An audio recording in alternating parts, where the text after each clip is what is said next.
Hello student, स्वागत है आपका श्रेयस साइंस क्लासेस में। मैं हूँ अवधेश त्रिपाठी और आज हम पढ़ने वाले हैं एक्सक्रीटरी सिस्टम यानी उत्सर्जन तंत्र। आज का हमारा टॉपिक है उत्सर्जन तंत्र। मेरा आपसे रिक्वेस्ट है कि वीडियो अच्छा लगे तो प्लीज़ वीडियो को सब्सक्राइब जरूर करें, लाइक करें और शेयर करें।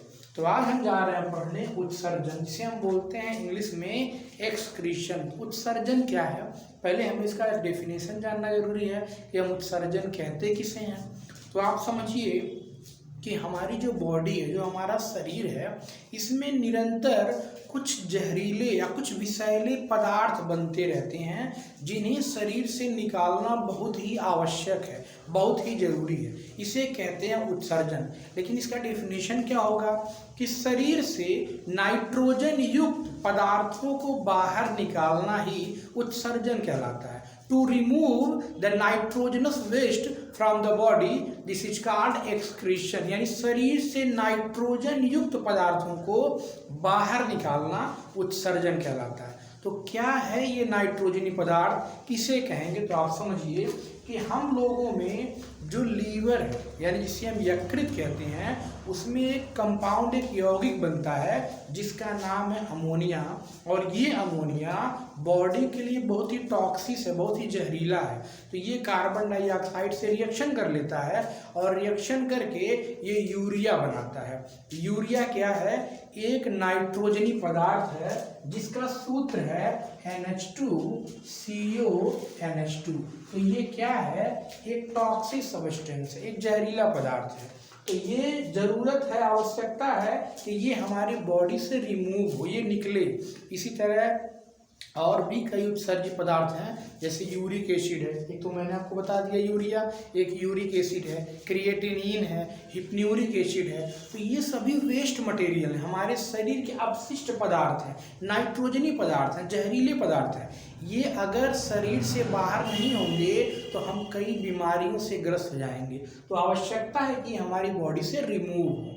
अब आपको मैं बता दूं कि ये निरंतर ये यूरिया हमारे मूत्र यानी हमारे यूरिन के द्वारा शरीर से बाहर निकलता रहता है। और आपको पता होगा कि मानव का जो प्रमुख उत्सर्जी अंग है वो किडनी है, जिसे हम हिंदी में वृक्क कहते हैं। या तो आप वृक्क कहिए या किडनी कहिए या आप गुर्दा कहिए, सब एक ही नाम है। और ये गुर्दे हमारे उदर के थोड़ा सा पीछे की तरफ स्थित हैं। अब मैं आपको बता दूं, जैसे मैंने यहाँ पे फिगर ड्रा किया है कि एक्सक्रीटरी सिस्टम का, तो दो किडनियाँ, एक राइट किडनी है और एक लेफ्ट किडनी है। इसी किडनी में मूत्र बनता है यानी यूरिन बनता है, जिसे आप हिंदी में पेशाब कहते हैं। और अब जो हम जल पीते हैं, जो हम पानी पीते हैं, जैसे एक व्यक्ति को औसतन एक दिन में 5 से 6 लीटर पानी पीना चाहिए, तो जो आवश्यकता से अधिक जल होता है वो यूरिन बनता है। तो जो यूरिन बना वो हमारी बॉडी से रिमूव होगा। तो आपको बताया कि लीवर में क्या बन रहा है, यूरिया बन रहा है, और यूरिया का निकलना आवश्यक है। ये ब्लड में भी होता है यूरिया। तो ये जो आवश्यकता से जब ये अधिक हो जाते हैं, इनको बॉडी से रिमूव होना यानी निकलना जरूरी है। तो ये मूत्र के साथ आता है और शरीर से बाहर निकल जाता है। तो मुझे उम्मीद है आपको बात समझ में आ गई होगी। एक बार फिर मैं रिवाइज कर दे रहा हूँ, शरीर से नाइट्रोजन युक्त पदार्थों को बाहर निकालना उत्सर्जन कहलाता है। नाइट्रोजन युक्त पदार्थ है कौन? तो नाइट्रोजन युक्त पदार्थ है यूरिया, यूरिक एसिड, क्रिएटिनिन। लेकिन आपको मुख्यतः जानना है यूरिया मानव का एक प्रमुख उत्सर्जी पदार्थ है। और मानव को यूरियोटेलिक एनिमल कहते हैं क्योंकि ये यूरिया का उत्सर्जन करता है। और यूरिया का सूत्र है NH2CO NH2। और आप देखिए इसमें नाइट्रोजन है, मैंने फिगर ड्रा कर दिया है। ये राइट किडनी है, ये लेफ्ट किडनी है। जो किडनी है इसमें मूत्र बनता है, यूरिन बनता है। तो किडनी में मूत्र कहाँ बनता है? तो मैं आपको बता दूं कि जो किडनी है, जो वृक्क है, वो एक विशेष प्रकार की कोशिका से बनी है, जिस कोशिका का नाम नेफ्रॉन है। याद रखिएगा, इसका नाम है नेफ्रॉन। हिंदी और इंग्लिश दोनों में इसे नेफ्रॉन बोलते हैं। और आप याद रखिएगा, हिंदी में मैं आपको बता देता हूँ कि नेफ्रॉन वृक्क की यानी किडनी की संरचनात्मक एवं कार्यात्मक इकाई है। मतलब nephron is the structural and functional unit of kidney, urine form in the nephron. या जो पेशाब होता है वो नेफ्रॉन में बनता है। इसके दो और भी नाम हैं, इसको यूरिनिफेरस ट्यूबल्स या रीनल ट्यूबल्स भी बोलते हैं। तो यहाँ पे मूत्र बनता है। अब यहाँ पे दो पाइपें निकली होती हैं, नली जैसी रचना, जिसका नाम है मूत्रवाहिनी, जिसको इंग्लिश में यूरेटर कहते हैं। तो यूरेटर के द्वारा ये मूत्र आता है और यहाँ पे एक यूरिनरी ब्लैडर होता है जिसका नाम है मूत्राशय। यहाँ पे आके ये यूरिन स्टोर हो जाता है और जब ये भर जाता है तो कोई भी ह्यूमन बीइंग उसे फील होता है कि मुझे यूरिनेशन यानी मूत्र को बाहर करना चाहिए। और यहाँ पे मैंने लिख दिया यूरेथ्रा, जिसे बोलते हैं मूत्र मार्ग, यहाँ से मूत्र बाहर जाता है। तो नेक्स्ट वीडियो में इस पर बेहद ज़्यादा डिस्कशन करूँगा कि किडनी का इंटरनल स्ट्रक्चर क्या है, जिसमें रीनल कॉर्टेक्स होता है, रीनल मेडुला होता है, रीनल पेल्विस। लेकिन अभी केवल आप इसके बारे में एक संक्षिप्त नॉलेज रखिए कि कैसे, तो आप इसका स्क्रीनशॉट ले लीजिएगा।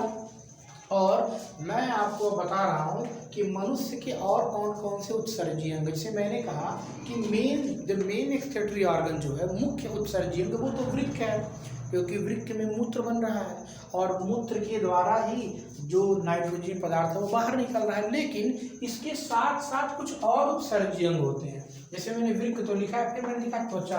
त्वचा जिसे आप इस इंग्लिश में स्किन कहते हैं, त्वचा भी एक उत्सर्जी अंग है। अब आपके मन में प्रश्न आएगा कैसे त्वचा एक उत्सर्जी अंग है, तो मैं आपको बताऊं कि जो हमारी स्किन है, जो हमारी त्वचा है, इसमें एक ग्रंथि होती है जिसका नाम है स्वीट ग्लैंड, हिंदी में इसको स्वेद ग्रंथि कहते हैं। और ये जो स्वेद ग्रंथि है, इससे पसीने का स्राव होता है। और आप जानिए कि जो पसीना निकलता है उसमें भी कुछ यूरिया या कुछ विषैले पदार्थ होते हैं जो पसीने के साथ बाहर निकलते हैं। तो इसलिए त्वचा भी एक उत्सर्जी अंग है। इसके अलावा मैंने लिखा फुफ्फुस यानी लंग्स। तो आप याद रखिए, लंग्स जो हमारा फेफड़ा है, लगातार हमारी कोशिकाओं में श्वसन की क्रिया होती है, ऑक्सीजन लेते हैं, कार्बन डाइऑक्साइड निकालते हैं। तो जो हमारे दोनों फेफड़े हैं, जो हमारे लंग्स हैं, वो क्या करते हैं, कार्बन डाइऑक्साइड को बाहर करते हैं। नेक्स्ट मैंने लिखा है आंत। आंत के बारे में मैंने आपको डाइजेस्टिव सिस्टम में पढ़ाया था। तो जो हमारा आंत है, लार्ज इंटेस्टाइन, बड़ी आंत, जो भोजन नहीं पचता है वहाँ से वो निकलता है। उसी के साथ कुछ ऐसे लवण होते हैं जो हमारी बॉडी के लिए उतने आवश्यक नहीं है, वो भी मल के साथ निकलते हैं। तो आंत भी एक उत्सर्जी अंग है। फिर मैंने लिखा है लीवर। लीवर जिसे हम हिंदी में यकृत कहते हैं। मैंने आपको पहले बताया कि जो हमारा लीवर है, उस लीवर में अमोनिया बनता है, यूरिया बनता है। तो वो क्या होता है, यूरिन के साथ बाहर आता है। तो ये सभी भी उत्सर्जी अंग हैं। अब मैं जा रहा हूँ आपको पढ़ाने कि जितने भी पृथ्वी पे जीव हैं उनका मुख्य उत्सर्जी पदार्थ क्या है। जैसे मैंने मानव के बारे में बताया कि मानव का उत्सर्जी पदार्थ क्या है, तो यूरिया है। तो कुछ ऐसे भी जीव हैं जिनका उत्सर्जी मेन पदार्थ यूरिक एसिड है। अब आप ये मत समझिएगा क्या मानव के मुंह से यूरिक एसिड निकलता है, निकलता है। मानव के यूरिन में यूरिया भी निकलता है, यूरिक एसिड भी निकलता है, क्रिएटिनिन भी निकलता है, यूरोक्रोम भी निकलता है। यूरोक्रोम वो जिसके नाते मूत्र का रंग पीला होता है। और ये बनता कैसे है, तो ये हीमोग्लोबिन के अपघटन से बनता है, डीकम्पोजिशन ऑफ हीमोग्लोबिन। हीमोग्लोबिन टूटेगा तो यूरोक्रोम बनेगा।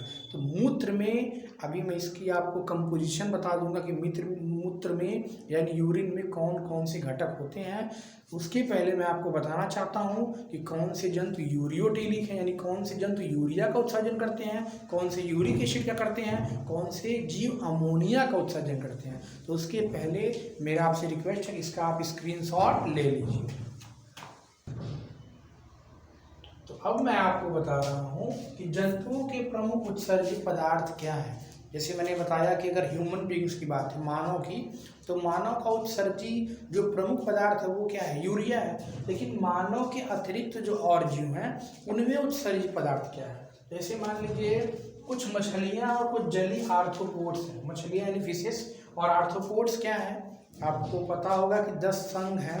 तो उस 10 संघों में से जो आर्थ्रोपोडा के मेंबर, जैसे बिच्छू हुआ, कॉकरोच हुआ, केकड़ा हुआ, ये सब आर्थ्रोपोडा के जीव हैं। तो ये किसका उत्सर्जन करते हैं? इनके उत्सर्जन का मुख्य पदार्थ अमोनिया होता है। तो अमोनिया होता है तो इन जीवों को अमोनोटीलिक जंतु कहते हैं। और समझिए कि जो मेढक है या स्तनधारी है, यानी उभयचर और स्तनधारी, स्तनधारी तो आपको समझ में आ ही रहा होगा, जैसे मानव या गाय, भैंस, कुत्ता, बिल्ली, खरगोश, हिरन, ये स्तनधारी प्राणी। स्तनधारी किसे कहते हैं? कि जिनके पास स्तन हो, स्तन में स्तन ग्रंथियां हो, मेमरी ग्लैंड हो, वो अपने बच्चों को दूध पिलाएं। तो इनमें क्या होता है, ये किसका उत्सर्जन करते हैं? तो ये उत्सर्जन करते हैं यूरिया का। तो ये यूरिया का उत्सर्जन करते हैं और इन जीवों को बोला जाता है यूरियोटेलिक। तो आपको ये भी समझ में आएगा, जो यूरिया का उत्सर्जन करेंगे उन्हें बोलेंगे यूरियोटेलिक, जो अमोनिया का उत्सर्जन करेंगे उससे बोलेंगे एमोनोटेलिक। और कुछ ऐसे भी जीव हैं जो यूरिक अम्ल का उत्सर्जन करते हैं, यानी यूरिक एसिड उनका मेन उत्सर्जी पदार्थ होता है। तो ये कौन से हैं? ये है सरीसृप, जिसे आप बोलते हैं रेप्टाइल्स, सांप, कछुआ, मगरमच्छ और पक्षी जो उड़ने वाले हैं। तो ये किसका उत्सर्जन करते हैं? यूरिक एसिड का। तो इनको बोलते हैं यूरिकोटेलिक जंतु, क्योंकि ये क्या निकालते हैं? Uric acid. तो आप इसका स्क्रीनशॉट ले लीजिए। और अब हम लोग जा रहे हैं पढ़ने कि जो भी जीव हैं उनके उत्सर्जी अंग कौन कौन से होते हैं। जैसे मैंने मानव के बारे में बताया कि मानव का प्रमुख उत्सर्जी अंग तो कई हैं, मैंने बताया त्वचा भी, आंत भी, लेकिन प्रमुख कौन है? वो है किडनी यानी वृक्क। उसी तरह जो और पृथ्वी पे जीव हैं, जैसे आर्थ्रोपोडा के मेंबर्स या मोलस्का के मेंबर्स, इनमें उत्सर्जी अंग क्या होता है? जैसे आप बिच्छू है या तिलचट्टा है, तो इनका उत्सर्जी अंग क्या है? तो इससे हम जा रहे हैं पढ़ने, लेकिन आप इससे पहले इसका स्क्रीनशॉट ले लीजिए। तो मैं अब आपको बता रहा हूँ कि जो प्रमुख जंतु हैं उनमें उत्सर्जी अंग क्या है। जैसे मैंने लिखा प्लैटीहेल्मिन्थीज। तो जो प्लैटीहेल्मिन्थीज के जीव होते हैं उनमें जो उत्सर्जन होता है, हमारी तरह इनमें कोई वृक्क नहीं है, क्योंकि ये लोअर कैटेगरी के जीव हैं। तो इनमें उत्सर्जन ज्वाला कोशिका यानी फ्लेम सेल के द्वारा होता है। अब अगर आपके मन में ये प्रश्न आ रहा हो कि प्लैटीहेल्मिन्थीज क्या है, तो मैं आपको बता दूं कि पृथ्वी पे उपस्थित सभी जीवों को प्रमुख 10 संघों में बांटा गया, 10 फाइलमों में बांटा गया है। जैसे आपको ने पढ़ा होगा protozoa, porifera, coelenterata, platyhelminthes, nematoda, annelida, mollusca, arthropoda, echinodermata, chordata. तो ये जो संघ है इनमें जीवों को बांटा गया है कि किसमें कोशिकीय संगठन कोशिकीय स्तर का है, किसमें कोशिकीय संगठन अंगीय स्तर का है, कौन से एक कोशिकीय हैं, कौन से बहुकोशिकीय हैं। उसी में एक संघ है प्लैटीहेल्मिन्थीज, जिसके जीव, जैसे टीनिया का नाम सुना होगा आपने, टीनिया सोलियम या फैसियोला हेपेटिका। इनमें जो उत्सर्जन होता है ज्वाला कोशिका से होता है। तो कई बार कंपटीशन एग्जाम में सीधे पूछ लिया जाता है कि प्लैटीहेल्मिन्थीज के जीवों में उत्सर्जन कैसे होता है, तो ज्वाला कोशिका, इसको फ्लेम सेल भी बोलते हैं। सुनिए, नीमेटोडा। नीमेटोडा क्या है? आपने केचुए के बारे में सुना होगा, केचुआ जो हमारे पेट में रहता है, वो केचुआ नहीं, अर्थवार्म की बात मैं नहीं कर रहा हूँ, मैं उस केचुए की बात कर रहा हूँ जिसको एस्कैरिस कहा जाता है। जो कभी कभी जब आप कोई भी फल या सब्जी बिना धुले खा लेते हैं तो आपके पेट में एब्डोमिनल पेन होता है, पेट में दर्द होता है, तो आपको एंटीवार्मल यानी वार्म की दवा खानी पड़ती है। वो जो केचुआ है उसमें उत्सर्जन रेनेट सेल यानी रेनेट कोशिका के द्वारा होता है। फिर मैंने लिखा एनेलिडा। एनेलिडा में क्या, जोंक का नाम आपने सुना होगा। तो जो जोंक है जिसको आप लीच बोलते हैं, जिसका वैज्ञानिक नाम है हीरोडिनेरिया, तो वो जो लीच या जोंक है, और जो केचुआ होता है, बरसात में जो केचुआ रेंगता है जो खेतों में रहता है, उस केचुए की बात कर रहा हूँ, इसका नाम है वैज्ञानिक फेरेटिमा पोस्थुमा। उस केचुए में जो उत्सर्जन होता है वो नेफ्रीडिया के द्वारा होता है, क्योंकि हमारी तरह ये डेवलप्ड एनिमल तो है नहीं कि इनके पास कोई किडनी हो, तो इनके पास उत्सर्जन के लिए नेफ्रीडिया होता है। तो याद रखिएगा, नेफ्रीडिया इनका प्रमुख उत्सर्जी अंग है। मैं यहाँ केवल उन्हीं के बारे में लिखा हूँ जो ज़्यादा इम्पॉर्टेंट हैं और जो एग्जाम में पूछे जाते हैं। नेक्स्ट आप देखिए मोलस्का। मोलस्का क्या है? मोलस्का भी एक संघ है। आपने घोंघे का नाम सुना होगा। आपने घोंघा वही जो तालाब में, पोखरों में, झीलों में, नदियों में घोंघा रहता है, और कुछ लोग घोंघे को खाते भी हैं क्योंकि उसका बहुत मेडिसिनल यूज है, इससे दवाइयाँ बनाई जाती हैं। तो वो घोंघा या सीपी, सीपी तो आपको पता ही होगा कि जब आप बचपन में छोटे थे तो ये जो आज आप जो सब्जी छीलते हैं वो नहीं चलता था, तो वो सीपी होता था, लोग उसे सब्जियां छीला करते थे। तो वो एक एनिमल होता है जैसे एक कब्जे पे बंद होता है, उसके अंदर उसका कोमल सा शरीर होता है। तो ये, या आपने नाम सुना होगा ऑक्टोपस का, जिसका नाम है डेविल फिश, शैतान मछली। तो इस तरह सीपी, घोंघा, शंख, ये सब एनिमल हैं, और इनमें जो उत्सर्जन होता है वो केबर का अंग यानी केबर ऑर्गन के द्वारा होता है। यानी इसको आप याद रखिए। कीट आपको पता है जितने भी इंसेक्ट हैं, चाहे तितली हुई, मधुमक्खी हुई, ये सब क्या है? इंसेक्ट हैं। या आर्थ्रोपोडा, आर्थ्रोपोडा मैंने अभी आपको बताया जैसे बिच्छू है, कॉकरोच है, झींगा है, ये, या मक्खी, मच्छर, तिलचट्टा, ये सभी आर्थ्रोपोडा संघ के प्राणी हैं। तो इनमें कैसे होता है उत्सर्जन? मैल्पिगियन नलिकाओं से, इंग्लिश में बोलते हैं मैल्पिगियन ट्यूबल्स।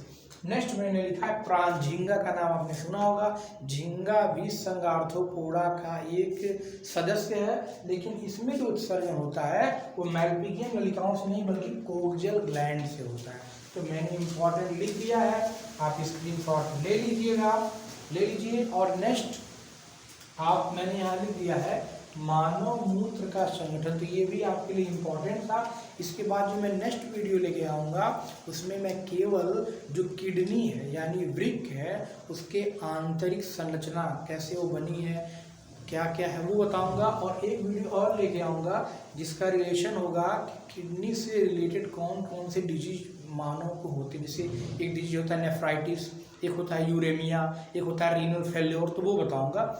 तो इसलिए मैंने लिख दिया मानव मूत्र का संगठन। थोड़ा सा आप जान लीजिए कि जो मानव का मूत्र है, अभी इसके पहले भी आपको बताया हूँ कि किडनी में मूत्र बनता है। लगभग एक व्यक्ति एक दिन में लगभग 1.5 लीटर मूत्र का उत्सर्जन करता है, और मूत्र का निकलना हमारी बॉडी के लिए बहुत ही फायदेमंद है, क्योंकि यदि आप यूरिनेशन को अवॉइड करेंगे, पेशाब करने को अवॉइड करेंगे, तो जो यहाँ पे मैंने फिगर बनाया था, जो किडनी में मूत्र बनेगा वो कहाँ आके भरता है? मूत्राशय में, यूरिनरी ब्लैडर में, तो वो उल्टा आने लगेगा और किडनी पे प्रेशर जाएगा, इससे आपकी किडनी खराब होगी। तो यूरिनेशन को यानी पेशाब करने को कभी अवॉइड नहीं करना चाहिए, और आप यदि स्वस्थ रहना चाहते हैं तो अधिक से अधिक पानी पीजिए ताकि आपकी दोनों किडनियाँ स्वस्थ रहें। अब मैंने देखिए लिख दिया है कि जो मूत्र होता है उसमें 95% तो पानी होता है, केवल जल होता है। बाकी मैंने आपको पहले बताया कि मानव का प्रमुख उत्सर्जित पदार्थ कौन सा है? वो है यूरिया, जिसका सूत्र है NH2CO NH2, वो निकलता है 2%। अब 95 और 97% तो हो गया, बचा 3%। इन 3% में हमारे यूरिन कुछ शुगर थोड़ा सा होता है, यूरिक एसिड होता है, क्रिएटिनिन होता है, sodium, potassium, calcium, magnesium, sulphate, phosphate, ये भी होते हैं। और आपको पता होगा कि हमारा जो मूत्र होता है यूरिन, वो पीले कलर का होता है। तो पीले कलर का क्यों होता है? मैंने पहले बताया कि हमारे यूरिन में, हमारे पेशाब में यूरोक्रोम नामक एक पिगमेंट होता है, एक कह सकते हैं वर्णक होता है। यूरोक्रोम वर्णक के कारण हमारे मूत्र का रंग पीला होता है। ये बनता कैसे है? तो आपको बताया था कि हमारी बॉडी में ब्लड है, और ब्लड का रंग, ब्लड कैसा है? लाल रंग का है। लाल क्यों है? क्योंकि हीमोग्लोबिन है। तो हीमोग्लोबिन के अपघटन से, अपघटन यानी टूटना, अपघटन से ये बनता है यूरोक्रोम, और यूरोक्रोम के कारण हमारे मूत्र का रंग पीला होता है। यहाँ पे मैंने लिख दिया pH 4.5, 4.5। तो ये pH क्या है आप याद रखिए, मैंने आपको ये pH के बारे में बताया था, लेकिन फिर बता दे रहा हूँ। जैसे मानव का मूत्र अम्लीय होता है, तो अम्लीय से क्या समझ रहे हैं? याद रखिएगा, जिस पदार्थ का pH होता क्या है? pH किसी पदार्थ की अम्लीयता या क्षारीयता को बताता है। अगर किसी पदार्थ का pH मान 7 से कम है तो वो अम्लीय है, 7 है तो उदासीन है, 7 से अधिक है तो क्षारी है। क्षारी समझते होंगे आप, थोड़ा सा कड़वा टाइप, और अम्लीय मतलब थोड़ा सा खट्टा टाइप, या कुछ और भी समझ लीजिए। मतलब जैसे अब मान लीजिए H2SO4 है, उसको तो आप टेस्ट नहीं कर सकते हैं क्योंकि वो तो जला ही देगा। बाकी आप कुछ एसिड्स खाते हैं तो वो खट्टे लगते हैं, जैसे आम खाया आपने या आपने नींबू खाया, तो इसका पीएच मान 4.5, यानी मूत्र कैसा होता है, अम्लीय होता है। तो मुझे उम्मीद है बातें आपको समझ में आई होंगी, और मेरा आपसे रिक्वेस्ट, अगर वीडियो अच्छा लगे तो प्लीज़ सब्सक्राइब करें और ज़्यादा से ज़्यादा शेयर करें। आप इसका स्क्रीनशॉट ले लीजिए। मैं मिलूँगा आपसे नेक्स्ट वीडियो में। धन्यवाद।